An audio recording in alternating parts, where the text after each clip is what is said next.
عمرہ کا طریقہ۔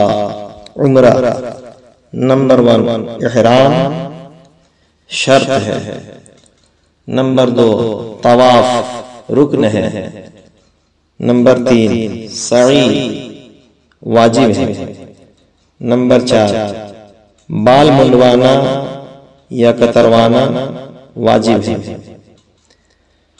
عمرہ کا مکمل طریقہ: نمبر 1 بغل کے اور زیر ناف بال صاف کریں اور ناخن کاٹ لیں، پھر وضو اور غسل کر کے جسم پر اور احرام پر خوشبو لگا لیں۔ نمبر 2 مرد حضرات 2 بغیر سلی چادریں لیں، ایک چادر بطور تہبند ناف کے اوپر باندھ لیں کہ ٹخنے ظاہر رہیں، اور دوسری چادر اس طرح اوڑھ لیں کہ دونوں کندھے ڈھک جائیں۔ اگر مکروہ وقت نہ ہو تو سر ڈھانپ کر 2 رکعت نماز احرام کی نیت سے پڑھیں۔ گھر ہی سے احرام باندھنا بہتر ہے، اگرچہ نیت ایئرپورٹ پر یا جہاز میں سوار ہو کر بھی کی جا سکتی ہے۔ نمبر 3 مرد اپنے سر سے کپڑے ہٹا کر عمرہ کی نیت کریں۔ اے اللہ، میں عمرہ کا ارادہ کرتا ہوں، اسے میرے لیے آسان کر دے اور میری طرف سے قبول فرما، اس کے بعد ادا کرنے میں میری مدد فرما اور اسے میرے لیے بابرکت بنا۔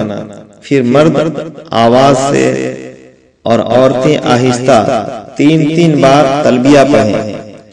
تلبیہ یہ ہے: لبیک اللہم لبیک لبیک لا شریک لک لبیک ان الحمد والنعمت لک والملک لا شریک لک۔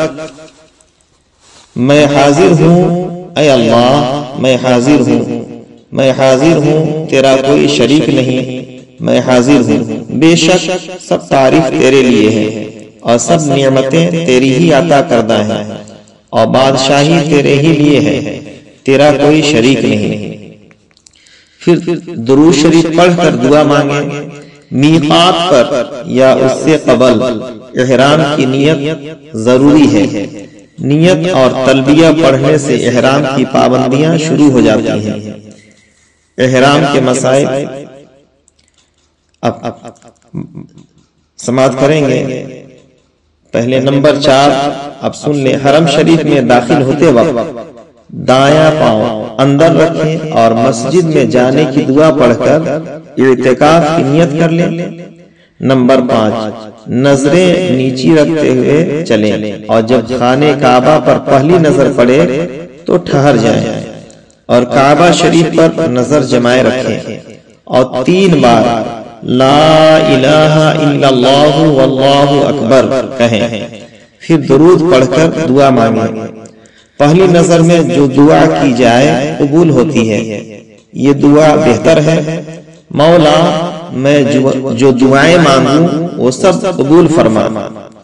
نمبر 6 حجر اسود کی سیدھ میں پہنچ کر تلبیہ پڑھنا بند کر دیں، اور مرد استباء کریں، یعنی احرام کی اوپر والی چادر کو دائیں بغل کے نیچے سے نکال کر بائیں کندھے پر ڈال لیں، پھر طواف کی نیت کریں۔ خیال رہے کہ حجر اسود کی سیدھ میں دائیں طرف مسجد کی دیوار پر سبز ٹیوب لائٹ ہر وقت روشن رہتی ہے۔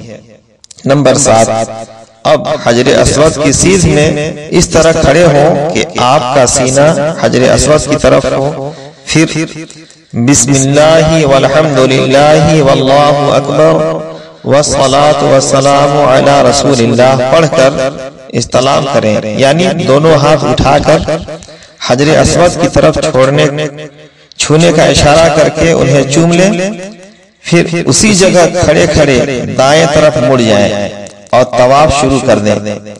نمبر 8 طواف کے پہلے 3 پھیروں میں صرف مرد حضرات رمل کریں، یعنی اکڑ کر کندھے ہلاتے ہوئے چھوٹے چھوٹے قدم رکھتے ہوئے تیزی سے چلیں۔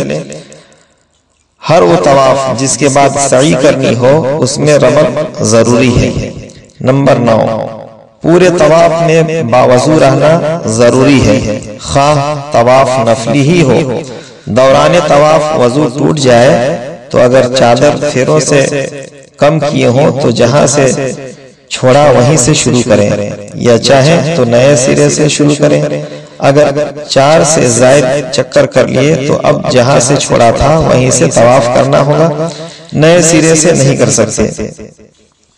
نمبر 10، دوران طواف دیکھ کر دعائیں پڑھنے کی بجائے درود شریف، کلمہ، استغفار اور کوئی بھی مسنون دعا پڑھتے رہیں۔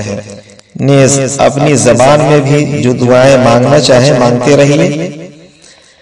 رکن یمانی سے حجر اسود تک ربنا آتنا فی الدنیا حسنۃ وفی الآخرۃ حسنۃ وقنا عذاب النار پڑھیے۔ یہاں دعا پر آمین کہنے کے لیے 70,000 فرشتے مقرر ہیں۔ رکن یمانی کی طرف نہ اشارہ کریں نہ اپنے ہاتھ چومیں۔ نمبر 11، طواف کے دوران ہر بار جب حجر اسود کی سیدھ میں پہنچے تو پاؤں موڑے بغیر صرف سینہ اور منہ حجر اسود کی طرف کریں اور استلام کریں۔ 7 چکر پورے کر کے 8ویں بار استلام کریں۔ دوران طواف کہیں ٹھہرنا نہیں چاہیے۔ نمبر 12، پھر دونوں شانے ڈھانپ کر مقام ابراہیم سے قریب تر کسی بھی جگہ وَاتَّخِذُوا مِن مَقَامِ إِبْرَاهِيمَ مُصَلَّى پڑھ کر 2 رکعت نماز طواف ادا کریں، لیکن رخ خانہ کعبہ کی طرف ہونا ضروری ہے۔ اگر مکروہ وقت ہو تو بعد میں نماز ادا کی جائے۔ یہ نماز طواف کے واجبات سے ہے۔ اذان فجر سے طلوع آفتاب تک، ظہر سے قبل ظہر کبریٰ کا وقت اور نماز عصر سے غروب تک نفل کے لیے مکروہ وقت ہے۔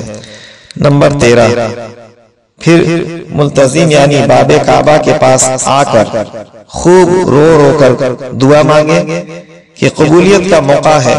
احرام کی حالت میں خانہ کعبہ کو ہاتھ نہ لگائیں، کیونکہ لوگ اس پر خوشبو لگا دیتے ہیں اور خوشبو لگ جانے سے دم واجب ہو جاتا ہے۔ جس طواف کے بعد سعی نہیں کرنی ہو، مثلا نفل طواف، اس میں نماز طواف سے قبل منتظم کے پاس آ کر دعا مانگنی چاہیے۔ نمبر 14، نماز طواف کے بعد آب زمزم کھڑے ہو کر پئیں اور یہ دعا مانگیں، اللہم ارزقنا علما نافعا ورزقا واسعا وشفاء من کل داء۔ الہی میں تجھ سے نفع بخش علم، وسیع رزق اور ہر بیماری سے شفا مانگتا ہوں۔ پھر حجر اسود کی سیدھ میں آ کر استلام کریں۔ نمبر 15، پھر سعی کے لیے صفا پر آئیں اور ان الصفا والمروۃ من شعائر اللہ پڑھ کر قبلہ رخ ہو کر سعی کی نیت کریں، الہی میں تیری رضا کی خاطر صفا و مروہ کی سعی کی نیت کرتا ہوں، اسے میرے لیے آسان کر دے اور قبول فرما۔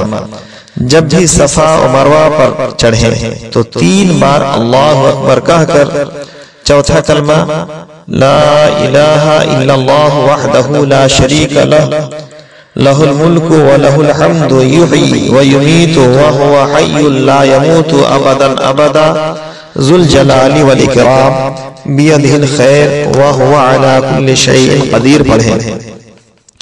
پھر درود شریف پڑھ کر دعا مانگیں۔ اب صفا سے چلنا شروع کریں، مروہ تک 1 چکر ہوگا، اس طرح 7واں چکر مروہ پر ختم ہوگا۔ سعی کے دوران اجتماع نہ کریں۔